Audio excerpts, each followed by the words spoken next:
Hello everyone, welcome back to the channel. आज finally Honda Highness CB350 का review कर रहे हैं। I know you guys have been waiting for this review for a very long time. आज इसका full review करेंगे and in the end we'll talk about should you buy it over Royal Enfield और not. So मैं आपको बहुत simple terms में समझाऊंगा, it will be really helpful. And before we start, we finally have a Honda Big Wing showroom in Jabalpur. उसकी सारी details मैं description में दे रहा हूँ, सो आप कॉल करके अपनी अपॉइंटमेंट, टेस्ट राइड ये सब बुक कर सकते हैं। Now let's start with the video.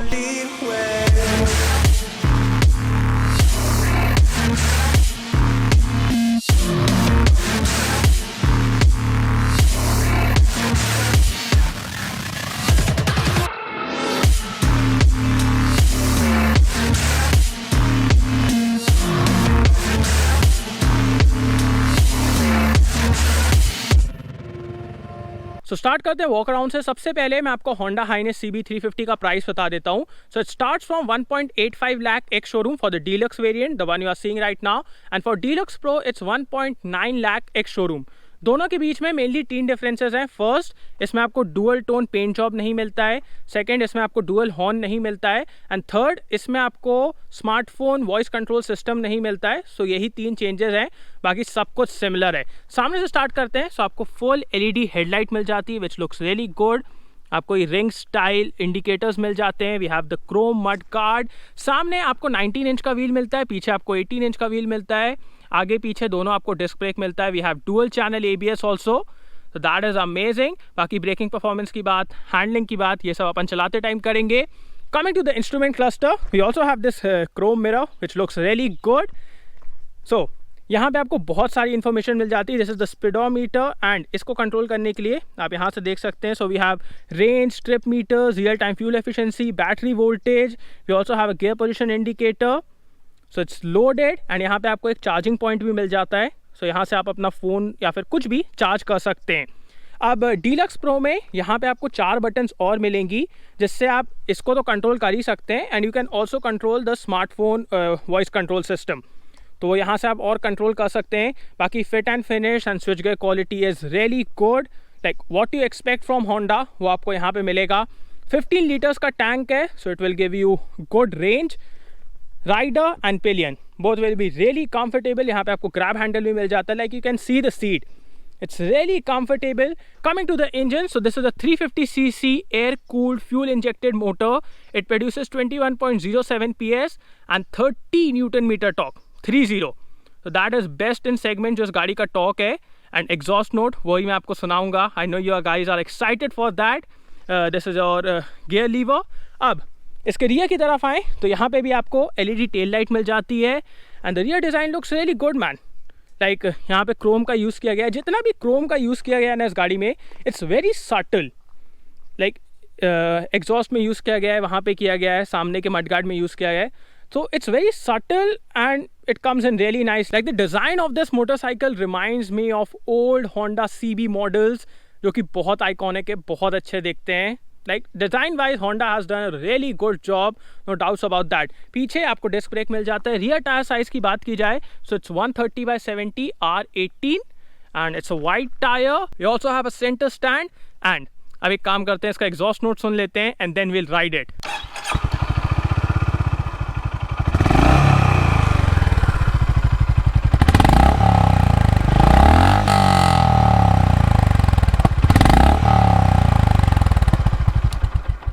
So let's go. The exhaust note is totally amazing. Start करते हैं इसके इंजन से। First gear it goes till 42-43 kilometers per hour. Like the engine is totally amazing guys. मतलब जैसे ही आप throttle देते हो ना, आप सोचते हो कि थोड़े से वाइब्रेशन देखने को मिलेंगे, बट इस गाड़ी में वाइब्रेशन है ही नहीं। मतलब because of the counter balancer, जैसे ही आप थ्रॉटल देते हो, because of the exhaust note also, you think हाँ कुछ तो आएगा, बट कुछ भी नहीं आता है। It's that refined and the engine is happy to rev. It's not like Royal Enfield की, मतलब जब आप थ्रॉटल दो कि आपको कोई हार्शनेस फील होने लगे या फिर इंजन स्ट्रगल करता हुआ फील लगे, कुछ नहीं। It's happy to rev, it's happy to serve up all the torque, and also right from the start जो इसका पिकअप है ना, it's like very good, it's gentle, it's not like कि पूरा टॉर्क एकदम से आपको दे दिया है, उचक गई गाड़ी, नहीं। It's very gentle, very good right from the start. Initial pickup अच्छा है, mid range is also very strong. So highway पे क्रूज करते टाइम आपको कोई दिक्कत नहीं होने वाली है। टॉप एंड में थोड़ा सा इसका टॉक फ्लैट होने लगता है and that is expected also because this is a cruiser after all, but it's not like कि टॉप एंड पे ये गाड़ी जाना नहीं चाहती है। You can red line it, you can touch the rev limiter, वो आप इजीली टच कर सकते हो। इंजन बिल्कुल भी हेजिटेट नहीं करेगा, इंजन आपको बिल्कुल भी नहीं बोलेगा कि don't take me to the red line. So that is there. Engine is amazing, totally amazing, I just love it. Coming to the gearbox, so this is a 5-speed unit. We also have slipper clutch. So because of slipper clutch, अगर आपको aggressive downshift करना है आप वो तो कर ही सकते हो, and because of slipper clutch बहुत light है, really light. So that will help you and city में चलाने में आपको कोई दिक्कत नहीं होगी। Gearbox is amazing, very precise, it's light, एक बार में गेयर लगते हैं, कभी भी अटकते नहीं हैं, and the feel is amazing. There's a proper click. So gearbox is totally amazing. Like in terms of powertrain, this bike has no issues. अब बात करते हैं इस गाड़ी के ब्रेक्स के बारे में। So आगे और पीछे आपको डिस्क ब्रेक मिल जाता है। Talking about the rear brake, okay, so the bite is not that good, मतलब थोड़ी सी वेग बाइट है, but stopping power is really good, feedback ठीक ठाक है। So yeah, rear brake is good considering it's a cruiser, it's a good one. अब front brake के बारे में बात करते हैं। Good man, the front brake is good, bite is again a little vague, but the stopping power is just amazing. You have good feedback, good connection, so the braking is really good. Like you can feel कि हाँ अच्छा braking system है, and it does not feel like कि in a panic situation or when you really need the brakes ये आपको let down करेगा। So in that sense, amazing braking. अब बात करते हैं इस गाड़ी के सस्पेंशन के बारे में। So it has been done really nicely compared to Royal Enfield. It's a bit on the stiffer side, but you will never be uncomfortable. बहुत अच्छे से bump, pothole ये सब absorb करता है, and when you want to cruise on the highways at around 80, 90, 100, you can easily do it because ये suspension में जो एक हल्की सी stiffness है ना, उसकी वजह से आपको बहुत अच्छा कंपोजर, बहुत अच्छा बैलेंस मिलता है। The vehicle stays really planted, really solidly connected to the ground, so that is amazing. Suspension is really good, also the seat is really comfortable. Sitting position के बारे में बात करें, सो आप थोड़ा सा स्ट्रेच आउट पोजीशन में बैठते हैं विच इज़ रियली कंफर्टेबल, आपके हाथ एकदम सीधे हैं, फुट पैक पोजीशन बहुत अच्छी है। Seat is also really comfortable, really supportive.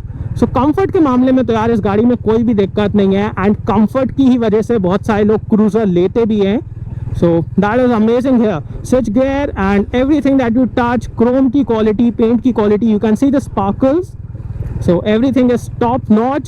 Mileage की बात की जाए, so you can easily get around 35 kilometers per liter. Like you can easily get that, I can quote you on that. So आप इतना आराम से निकाल लेंगे अगर आप थोड़ा सा आराम से चलें, मतलब पूरे टाइम अगर आप थ्रॉटल खोलेंगे फिर तो वो थोड़ा सा कम हो गई, but if you ride decently आपको उतना आराम से मिल जाएगा। Also this vehicle is really manoeuvrable, मतलब ट्रैफिक में चलाने में आपको कोई इश्यूज नहीं होने वाले हैं। Considering the weight of this motorcycle 181 kg, एक बार की चलना स्टार्ट हो जाती है ना, फिर आपको एज सच वेट से कोई इशू नहीं होगा, एंड स्टार्टिंग में भी एज सच कुछ भारी नहीं है। बस ये है कि जब आप एकदम ऐसे साइड में खड़े होकर थोड़ा सा मनूवर करते हैं, आगे पीछे करते हैं गाड़ी को, तब आपको थोड़ा सा वेट समझ में आता है, बट अदर देन दैट कहीं पे भी समझ में नहीं आएगा। अब बात करते हैं वाइब्रेशन के बारे में again, because I want to show you the mirrors. So आप इस गाड़ी के मिरर्स देखिए। I will rev the motorcycle, इतने से भी वाइब्रेशन नहीं है, मतलब इतने से भी नहीं, zero vibration has totally blown my mind. मतलब जैसे ही आप इस गाड़ी को चलाना स्टार्ट करते हो ना, आप एक्सपेक्ट करते हो कि हाँ यार थोड़े से तो आएंगे, भले ही स्टार्टिंग में वाइब्रेशन ना आए बट टॉप एंड में तो आएंगे, but when you really feel the motorcycle आपको कहीं पे भी वाइब्रेशन नहीं मिलते हैं। यू आर लाइक शब्द नहीं निकलेंगे आपके। सो टोटली स्मूथ मोटरसाइकिल, ना यहाँ वाइब्रेशन है, ना फुट पैक्स में है, ना हैंडल बार में, कहीं पे भी कुछ नहीं है यार। And this motorcycle is so much fun to ride. Exhaust note is totally amazing and you can really feel the torque man. जैसे ही आप इस गाड़ी में थ्रॉटल देंगे ना, आपको वो टॉर्क सर्ज फील होगा. One thing that I find a little weird is the indicator switch placement, because usually क्या होता है, यहाँ पे इंडिकेटर स्विच होता है. So you will get used to it. In terms of heating, एक भी बार मेरे को इंजन से हीटिंग का इशू नहीं लगा. So that has been managed really nicely. We also have traction control, और Honda calls it torque control on this motorcycle.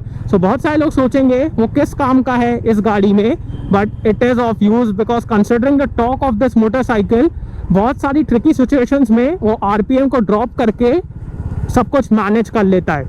So it's a good use and amazing. Instrument cluster को पढ़ने में कोई दिक्कत नहीं होती है. ये थोड़ा सा और बड़ा हो सकता था, but not a big issue. अब बात कर लेते हैं should you buy this motorcycle or not. So अब बात करते हैं should you buy this motorcycle or not. So according to me, everything is just perfect on this motorcycle. May it be build quality, may it be power delivery, switch gear, fit and finish. जो इसका engine है, vibration तो बिल्कुल भी नहीं है. Braking is really good, suspension setup is really good, amazing. And when I compare it to Royal Enfield, so see, between this and Royal Enfield, I won't go into the technical specs. मैं आपको simply बताता हूँ.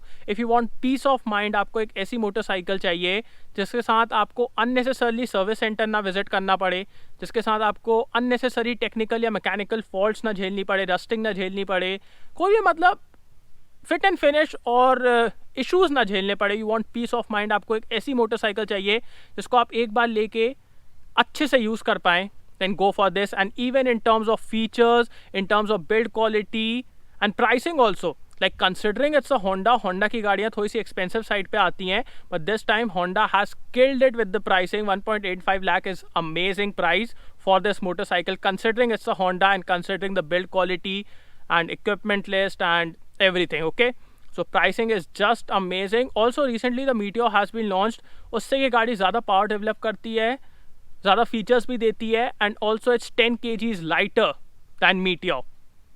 सो according to me it's one of the best in the segment right now. And if you are thinking about buying this motorcycle, you can totally go with it. But एक दिक्कत है, and that is availability, because Honda Big Wing showrooms अभी सब जगह नहीं है. Hopefully Jabalpur में तो खुल गया है, उसका मैं आपको एड्रेस और सब कुछ डिस्क्रिप्शन में दे रहा हूँ, बट सब जगह नहीं है. So that is a issue कि आपको अवेलेबल हो पाएगी कि नहीं हो पाएगी. That is one question, but they are opening at various places. वही एक issue लगा मेरे को. Otherwise amazing product from Honda, like the way this thing rides and वो जो vibration नहीं है ना, that is something else. So yeah, thanks for watching guys. I hope you like this video. इसको like कर देना, subscribe करना, bell icon दबा देना, and comment down below what are your thoughts about Honda Highness CB350, and see you on next video. Bye.